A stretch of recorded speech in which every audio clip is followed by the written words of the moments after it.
Welcome back to Tobago Thursdays, where we are heading across to the Twin Isle, or the Sister Isle rather, as the 52nd CARIFTA Games is just 2 weeks away. So several athletic clubs in Tobago have set their sights on qualifying for the main event. This morning we are checking in with Arlen Morrison, the head coach of Kaizen Panthers Athletic Club, to get a little bit of insight on their prep. Good morning, Arlen, and welcome to the Now. We seem to be having a little technical difficulty there, Alan. Are you hearing me well? Yes, sorry about that. Good morning, and thank you for having me here this morning. It is absolutely necessary because when we talk about these games where representation for the Twin Isle is important, we want to make sure that we're supporting. Now, we know that the games themselves are carded from April 19th to 21st, but in terms of those qualifiers, could you give us dates or specific timelines we're looking at there? All right, so the CARIFTA trials are actually scheduled to start tomorrow, which is the 4th of April, and they go until the 6th of April, which is Sunday. It's a 3-day trials this year, which is going to span 2 venues. The first venue being the Hazy Crawford Stadium, which is where the field events will be taking place. And the track events, along with the combined events, will be taking place at the Manny Ramjan Stadium in Marabella. Right. Now, in terms of our participation, could you give us an idea of the size of the team, I suppose based on the number of events we're actually entering into as well? So based on the manual for the CARIFTA Games, the national team can have a total of 80 persons representing Trinidad and Tobago. That will be spread across 4 age groups, being under 17 boys and girls and under 20 boys and girls. So roughly estimating, we're looking at about 20 persons per age group category per gender. Now, in terms of the Tobago contingent that is coming out of there, I imagine the more persons or the more clubs that we have, the better the possibility of there being a larger contingent. But from your specific club, can you tell me what sort of numbers and categories we will see Tobago representation or hopefully in? Yes, so from the Kaizen Panthers Athletic Club, we will be heading to the games starting this evening because the first batch is leaving this afternoon on the 4 p.m. sailing. We'll be going to a total of 9 persons in terms of athletes' performances, 4 in the under-17 category and 5 in the under-20 category.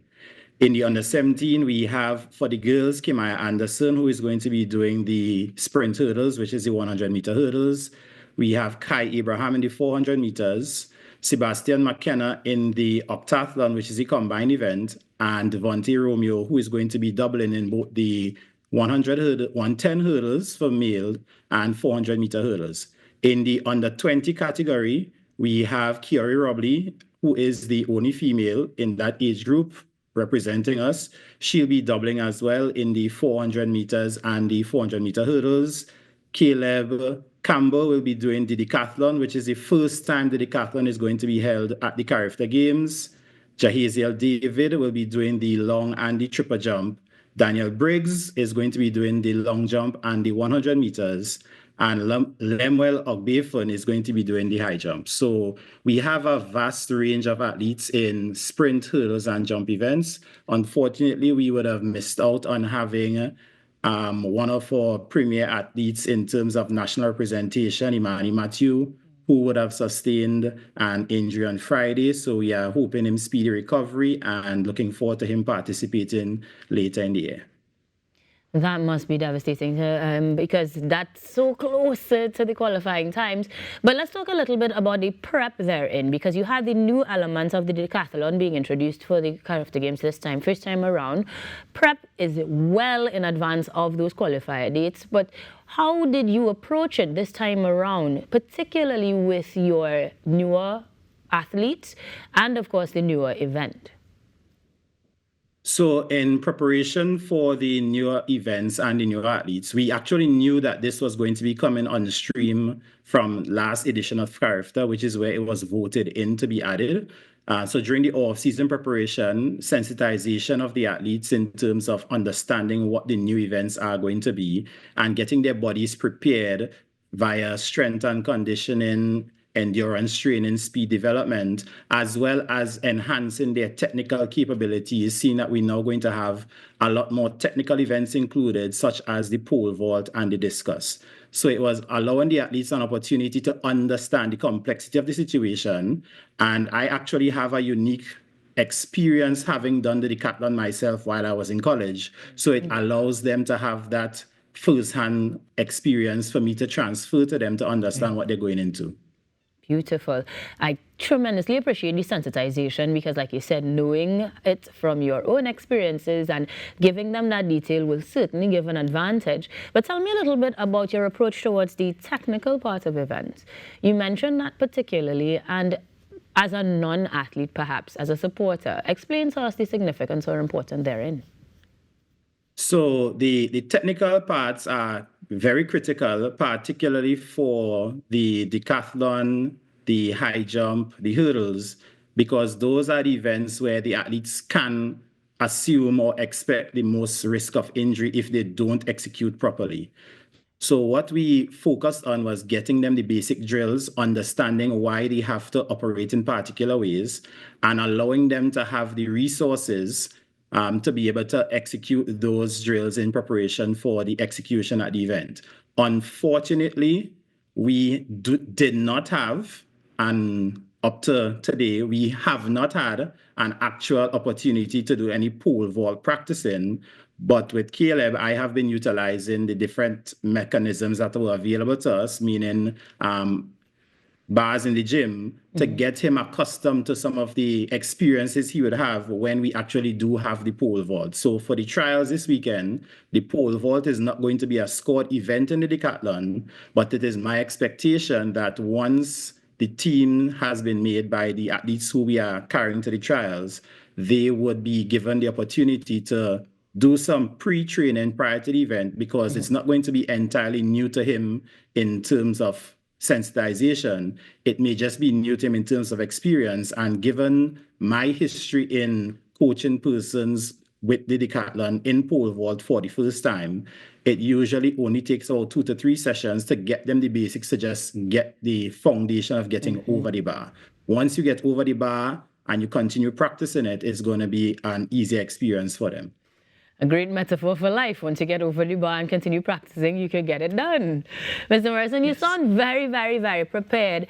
Are there any other areas of focus for you, as much as you are almost on your way already, ahead of those actual qualifiers, that is? So in terms of the other areas of preparation, what we had to do a lot of this season was getting the athletes mentally prepared, because some of them are returning athletes to the CARIFTA trials in terms of being previous athletes on CARIFTA teams. However, they would have transitioned from the under-17 age group. That would have been Kiori, Caleb, Daniel, and Jahaziel. They would have transitioned from being on the CARIFTA team as under-17 athletes.